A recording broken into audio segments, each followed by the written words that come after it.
My pulse raced at the astounding accomplishments of the mercenary known as Demon Lord. I forgot about my job and read everything I had on hand. Around the time Demon Lord received his nickname, South Belka showed signs of weariness regarding the war. Because the region was set up as a defense line to protect the birthplace of Belka in the north, the people's dissatisfaction had reached a climax. The cities declared themselves demilitarized and peacefully surrendered to the Allied forces. Unable to establish a defensive position, the Belkan army kept retreating to the north. The end of the war was fast approaching.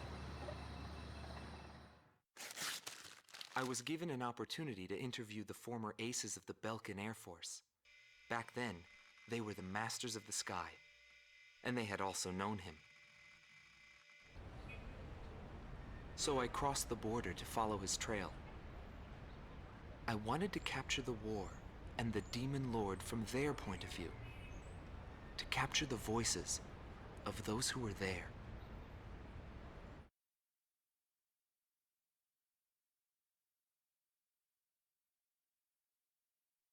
Indigo Team Commander, former member of the Belkan Air Force, 7th Air Division, 51st Tactical Fighter Squadron, Dmitri Heinrich, an ace whose precision and grace in flying earned him the title of Blue Heron. Today, he has his hands full with the family business. Well, that day, right before I deployed, my airspace assignment was changed.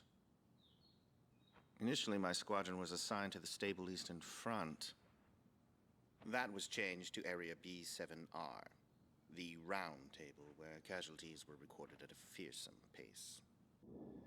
It's also the place where I met him. It was just two planes, him and an eagle. And yet our lead force didn't stand a chance against them. I could tell he was good, and it was going to be bad for us. But there was something else I noticed. He hesitated. A vulnerability that can be exploited. I was certain I would win. The pilot was still young. He had yet to master the rules of combat. But in the end, I was shot down.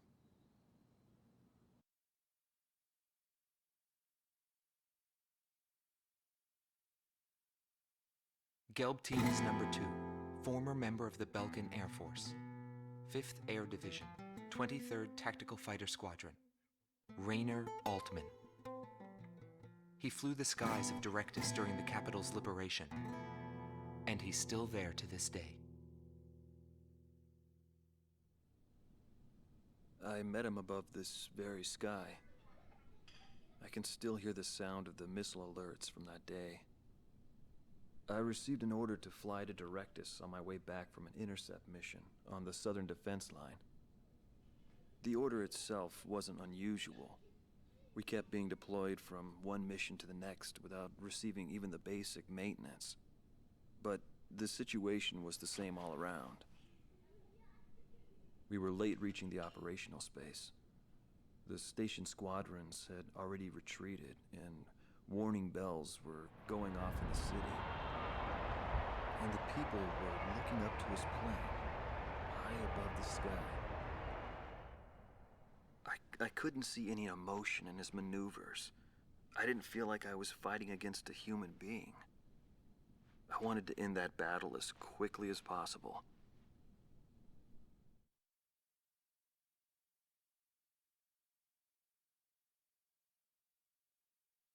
Silber Team Commander, former member of the Belkan Air Force, 51st Air Division, 126th Tactical Fighter Squadron, Dietrich Kellerman.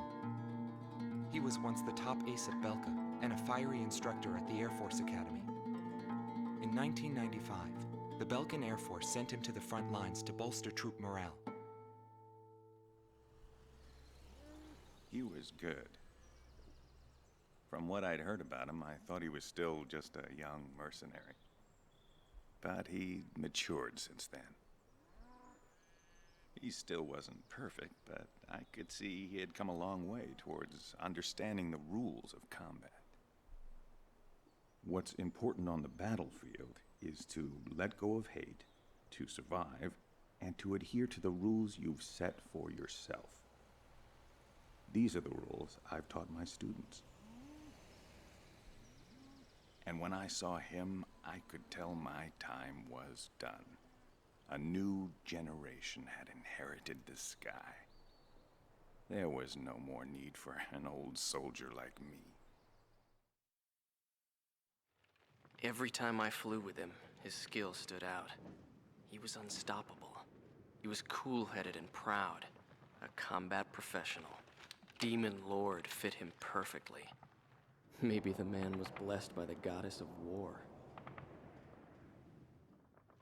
Before long, everyone had taken notice of him.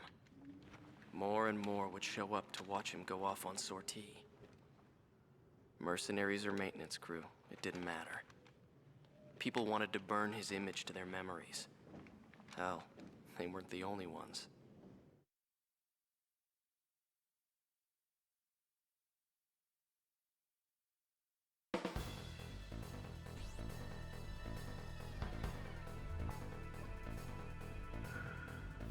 The Belkan forces are beginning to take flight. The industrial city of Hoffnung is crucial to the enemy's industrial strategy and the heart of its war productions. The Allied forces have decided that all Belkan war production must be stopped to expedite the end of the war, and has requested our participation in this operation. The operation will primarily involve the bombing of ground facilities by the Allied forces' bombers. Your mission is to support those bombers and attack enemy facilities. We have achieved near total air supremacy over the target area, but don't let your guard down. There may still be sporadic resistance.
Calm to it, all units. I've confirmed a burning city up ahead.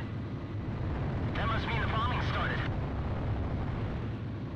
Cover the Allied bombers. Eliminate all ground and aerial threats. Let's move.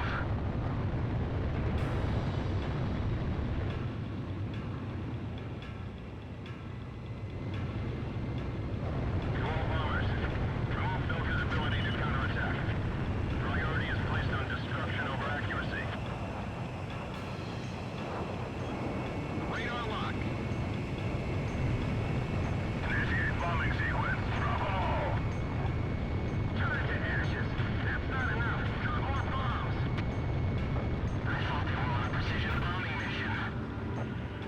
They're just tossing bombs all over the place.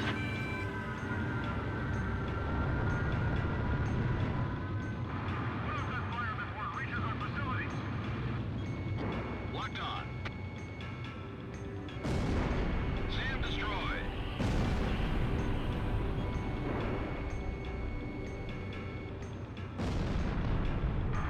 Can't pinpoint the enemy or Allied position. They have what they're supposed to do.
detected an unknown craft on radar. The blip is barely visible. It may be a stealth. We didn't make it in time. Ground forces in Sector 2 were defeated. Burn them to the ground.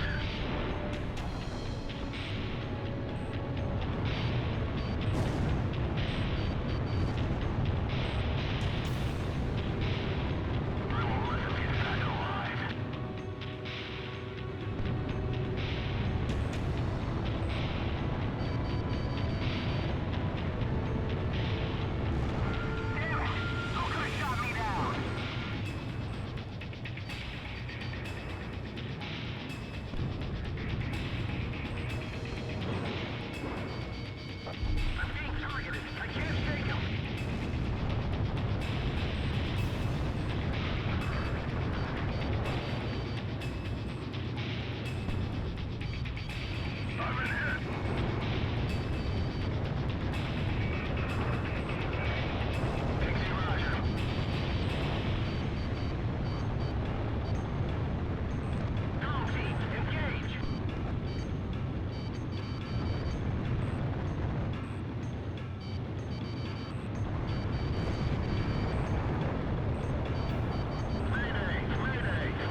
Nobody knew why they were fighting anymore. All I felt at that point was sadness for the world. That's why I...